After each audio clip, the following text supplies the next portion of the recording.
In this universe, which is without a beginning or an end, the soul continues to experience sorrow and joy, traversing through numerous dimensions and forms, including those of gods, animals, human beings, and hell beings. The principal causes of these unending cycles of rebirth are the inherent attitudes of attachment and aversion and their consequences. The attitudes of attachment and aversion result in the bondage of good and bad karmas. And as a consequences, the soul continues its passages from one dimension to the other. Every soul is a dormant source of infinite energies, uninterrupted light of knowledge, and unending joy and happiness.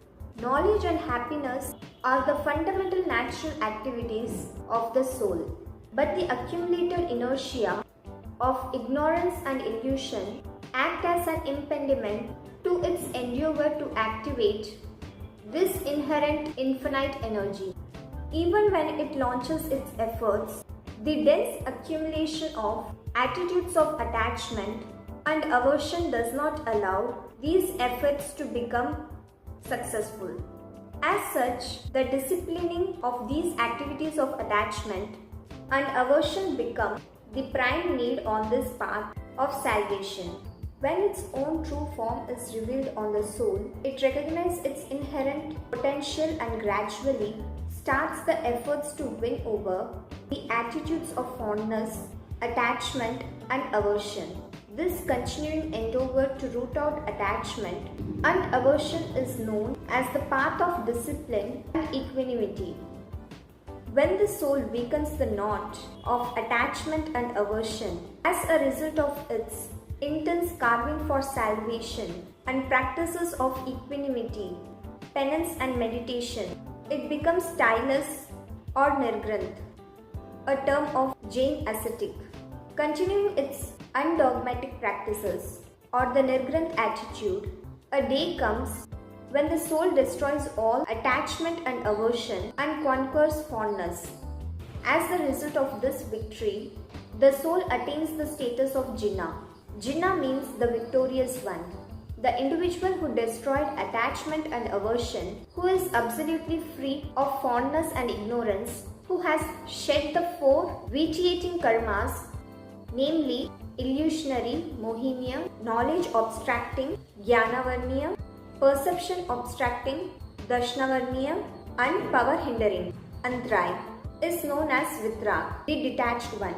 Jinnah, the victorious, and Sarvajana or Kevali, the omniscient. Any deserving soul may attain the status of Jinnah, omniscient, ultimate or pure soul, not a Tirthankara. This is because of the fact that it is only as the result of specific pure type of a karma that one may become a Tirthankara. The lofty person and omniscient Arihant who defines, elaborates and propagates ahimsa, truth, brahmacharya, etc. establishes the four-pronged sadhu, sadhvi, shravak and shravika religious organization, and it's endowed with unique powers is known as Tirthankara. It is a belief mentioned in Jain scripts that it is the only soul who earns the pious bond of Tirthankara Nam Karma through a very high level of penance and meditation can attain the status of a Tirthankara. During one descending cycle of time, there may be numerous omniscience but only 24 Tirthankara. Acharya Somdev Suri has given an explanation about why there be this specific number of Tirthankaras. If the number of things existing in nature is not a fixed figure, why the numbers of things like date, day, constellations, planets, oceans, mountains are believed to be fixed? It means that although they are numerous, their exact number is fixed as per the law of nature.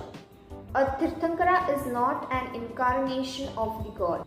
He is an ordinary soul that is born as human and attains the status of Tirthankara as a result of intense practices of penance, equanimity and meditation. As such, the Tirthankara is not defined as an avatar, God incarnate, but is the ultimate pure and developed state of the soul.